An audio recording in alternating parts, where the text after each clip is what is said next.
Welcome to the channel, ladies and gentlemen. Today I'm going to show you how to block an email address on Outlook. Alright, ladies and gentlemen, so we're using the browser version of Outlook. We are now in our inbox, and you're going to come down to the email address that you'd like to block. So for example, I'm going to use this Outlook team email, and all you need to do is simply right click on it, and you'll see a couple options. You can then look for block, and here you can just click on block sender. Once you've clicked on this, it'll say this message will be deleted and all future messages from this email address will not come to your mailbox. You can go ahead and click on OK, and you can go ahead and then that email address will be blocked.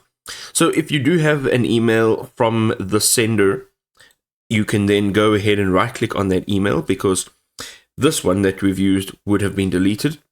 You can go ahead and find the block option again and click on never block sender. This will then change your option from being blocked to unblocked. You can go ahead and click on OK.